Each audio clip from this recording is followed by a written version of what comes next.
मुरली अमृत की धारा है धारा, जो देती दुखों से किनारा। ओम शांति। 13 जुलाई 2021 बाबा के महावाक्य। मीठे बच्चे, शिव बाबा को यह भी लालसा नहीं कि बच्चे बड़े होंगे तो हमारी सेवा करेंगे। वह कभी बूढ़ा होता नहीं। बाप ही है निष्काम सेवाधारी। प्रश्न: भोलानाथ शिव बाबा हम सब बच्चों का बहुत बड़ा ग्राहक है। उत्तर: बाबा कहते हैं, मैं इतना भोला ग्राहक हूँ जो तुम्हारी सब पुरानी चीज़ें खरीद कर लेता और उसके रिटर्न में सब नई नई चीज़ें देता हूँ। तुम कहते हो बाबा यह तन मन धन सब आपका है, तो उसकी एवज़ में तुम्हें ब्यूटीफुल तन मिल जाता, अपार धन मिल जाता। गीत। भोलेनाथ से निराला। भोलेनाथ से निराला कोई, नाथ से निराला कोई। ओम शांति। यह भक्ति मार्ग में गीत गाते हैं। जो भी गीत हैं सब भक्ति मार्ग के हैं। उनका भी अर्थ बाप समझाते हैं। बच्चे भी समझ जाते हैं कि भोलानाथ किसको कहा जाता है। देवताओं को भोलानाथ नहीं कहेंगे। गाया हुआ है, सुदामा ने 2 मुट्ठी अन्न की दी तो महल मिल गए, तो भी कितने समय के लिए? 21 जन्म के लिए। अब बच्चे समझते हैं कि बाप आकर के भारतवासियों को बराबर हीरे जवाहरों के महल देते हैं। किसकी एवज़ में देते हैं? बच्चे कहते हैं, बाबा यह तन मन धन सब आपका है, आपका ही दिया हुआ है। किसको बच्चा पैदा हुआ तो कहते हैं भगवान ने दिया। धन के लिए भी कहते हैं भगवान ने दिया। कहने वाले कौन हैं? आत्मा। भगवान अर्थात बाप ने दिया। बाप कहते हैं सब कुछ तुमको अब देना होगा।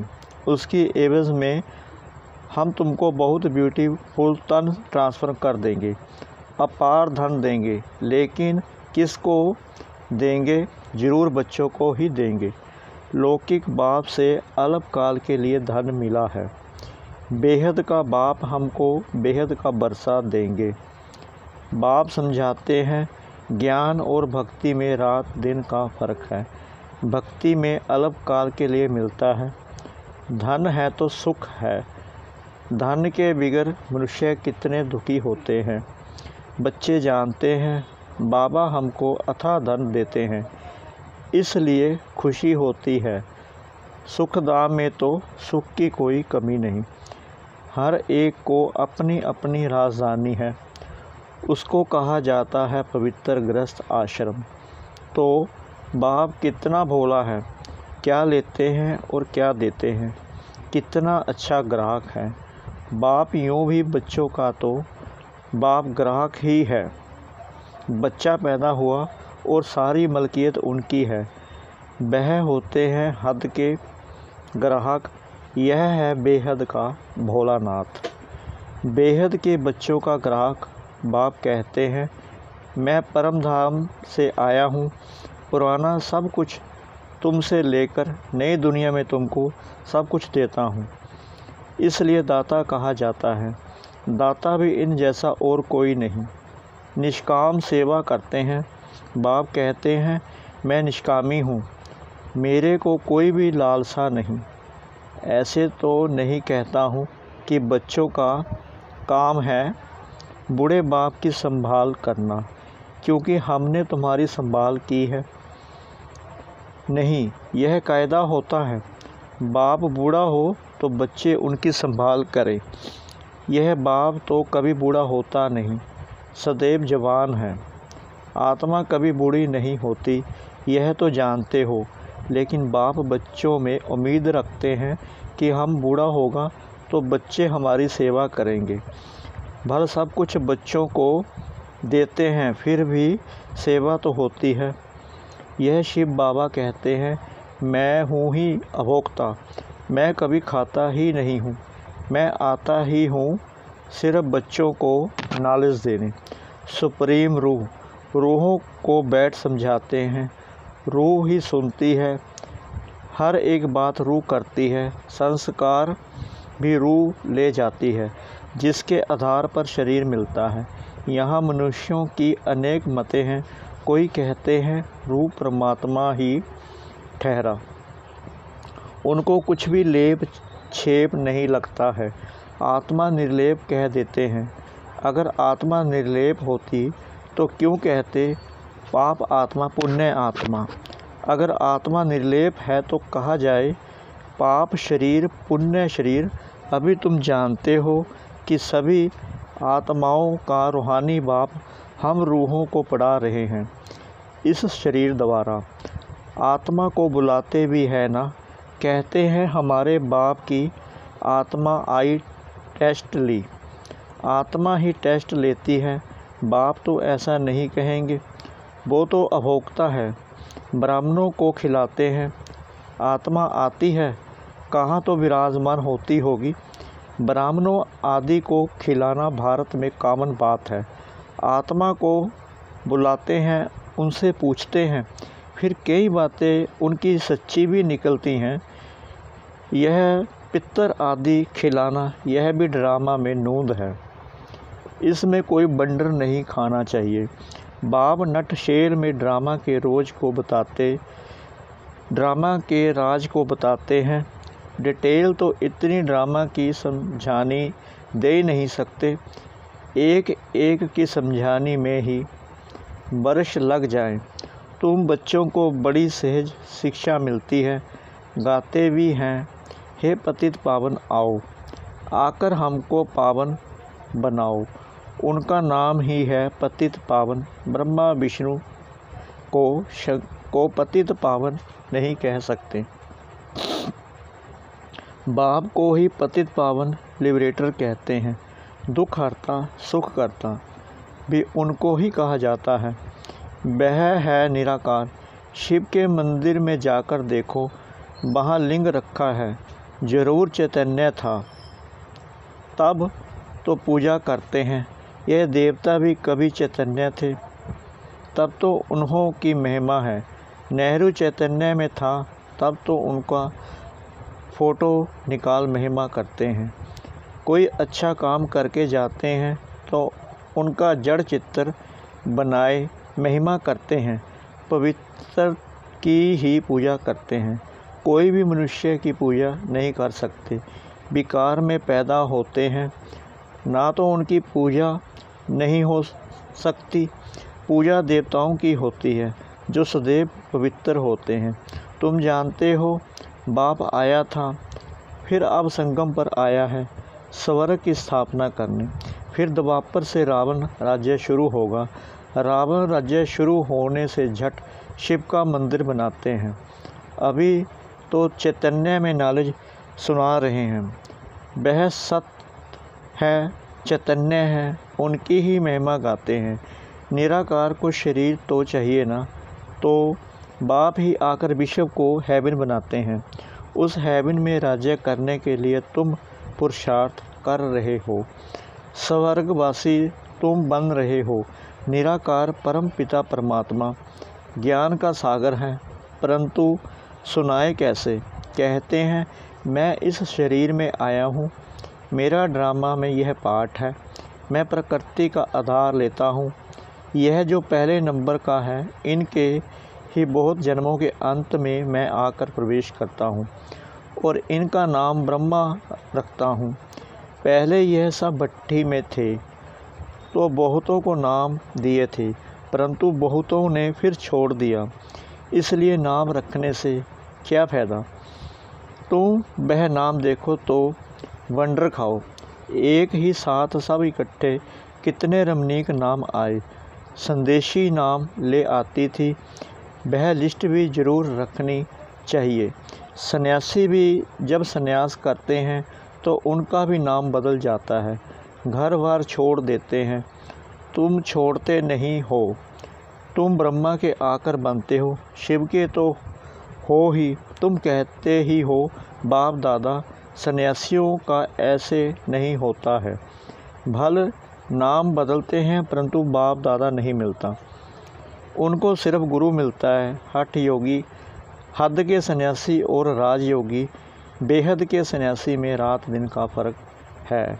गाया भी जाता है ज्ञान भक्ति और वैराग्य, उनको भी वैराग्य है परंतु उनका है घर बार से वैराग्य, तुमको सारी दुनिया से वैराग्य है। उनको पता ही नहीं कि सृष्टि बदलती है, तुम्हारा है बेहद का वैराग्य। यह सृष्टि खलास होनी है, तुम्हारे लिए नई दुनिया बन रही है। वहाँ जाना है परंतु पावन होने बगैर तो वहाँ जा नहीं सकते। दिल में जचता है बरोबर नई दुनिया में देवी देवताओं का राज्य था जो बाप अब स्थापन करते हैं। तुम जानते हो शिव बाबा को याद करने से हम पुण्य आत्मा बन जाएंगे। है बड़ा सहज परंतु याद भूल जाती है। भक्ति मार्ग की रस्म रिवाज बिल्कुल ही अलग है। वापिस अपने घर तो कोई जा नहीं सकता, पुण्य जन्म सबको ज़रूर लेना है। घर जाने का समय एक ही है, फलाना मोक्ष को प्राप्त हुआ, यह तो गोपोड़ा है। बाप कहते हैं कोई भी आत्मा बीच में वापस नहीं जा सकती, नहीं तो सारा खेल बिगड़ जाए। हर एक को सतो रजो तमो में ज़रूर आना है। मोक्ष के लिए तो बहुत आते हैं, समझाया जाता है मोक्ष होता नहीं, यह तो अनादि बना बनाया ड्रामा है, वह कभी बदली नहीं हो सकता। मक्खी यहाँ से पास हुई फिर 5000 वर्ष बाद ऐसे ही पास होगी। यह तो जानते हैं बाबा कितना भोला है। पतित पावन बाप अपने परम धाम से आते हैं पाठ बजाने, वही समझाते हैं यह ड्रामा कैसे बना हुआ है, इसमें मुख्य कौन कौन है। जैसे कहते हैं ना कि सबसे साहूकार कौन है इस दुनिया में, उसमें नंबरवार नाम निकालते हैं। तुम जानते हो सबसे साहूकार कौन है?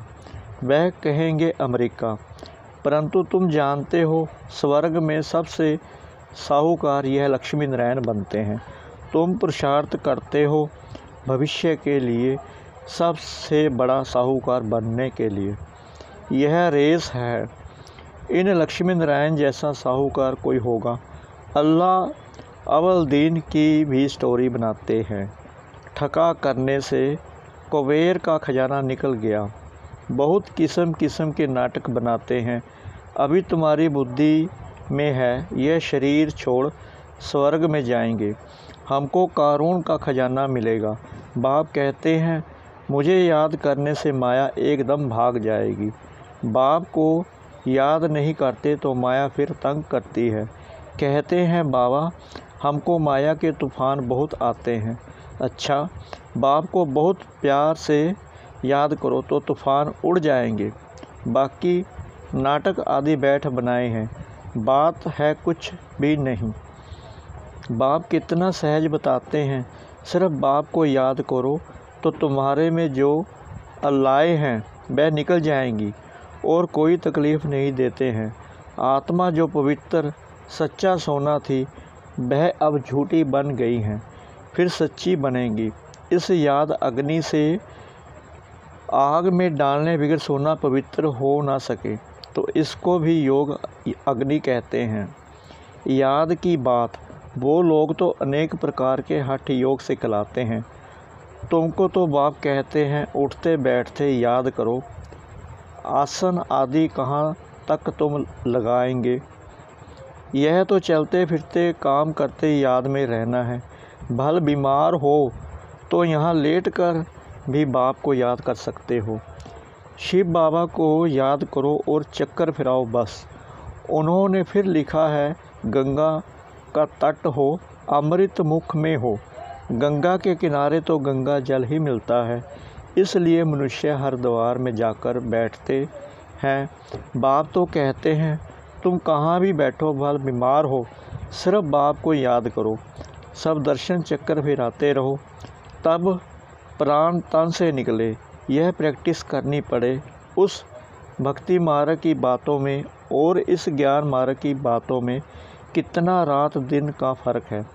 बाप की याद से तुम स्वर्ग के मालिक बन जाएंगे। वह तो लड़ाई वालों को कहते हैं, जो युद्ध के मैदान में मरेगा वह स्वर्ग में जाएगा। वास्तव में युद्ध यही है। उन्होंने कौरवों पांडवों का लक्षण दिखाया है। महाभारत लड़ाई हुई, फिर क्या हुआ? रिजल्ट कुछ भी नहीं, बिल्कुल ही घोर अंधियारा है। कुछ भी समझते नहीं, इसलिए अज्ञान अंधियारा कहा जाता है। बाप फिर रोशनी करने आया है। उनको ज्ञान का सागर नॉलेजफुल कहा जाता है। अभी तुमको भी सारा ज्ञान मिला है। वह है मूल वतन, जहाँ तुम आत्माएं रहती हो। उनको ब्रह्मांड भी कहा जाता है। यहाँ रुद्र यज्ञ रचते हैं, तो बाप के साथ साथ तुम आत्माओं की भी पूजा करते हैं, क्योंकि तुम बहुतों का कल्याण करते हो। बाप के साथ तुम भारत की खास और दुनिया की आम रूहानी सेवा करते हो, इसलिए बाप के साथ तुम बच्चों का भी पूजन होता है। अच्छा, मीठे मीठे सिकीला दे बच्चों प्रति माता पिता बाप दादा का याद प्यार और गुड मॉर्निंग। रूहानी बाप की रूहानी बच्चों को नमस्ते। हम रूहानी बच्चों की रूहानी बाप दादा को श्रद्धा भरी प्रेम भरी नमस्ते। ओम शांति। धारणा के लिए मुख्य सार। नंबर 1, माया के तूफ़ानों को भगाने के लिए बाप को बहुत बहुत प्यार से याद करना है। आत्मा को योग अग्नि से सच्चा सोना बनाना है।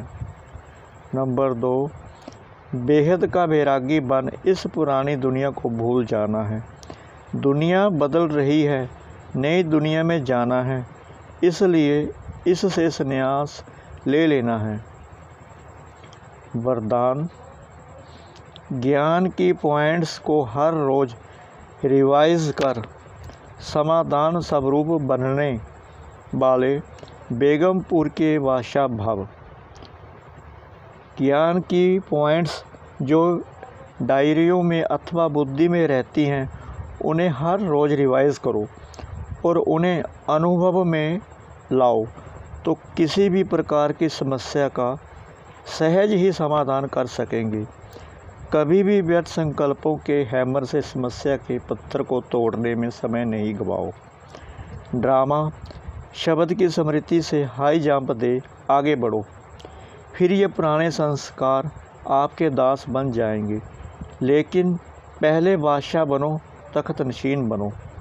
आज का स्लोगन, हर एक को समान देना ही समान प्राप्त करना है। हर एक को समान देना ही समान प्राप्त करना है। ओम शांति।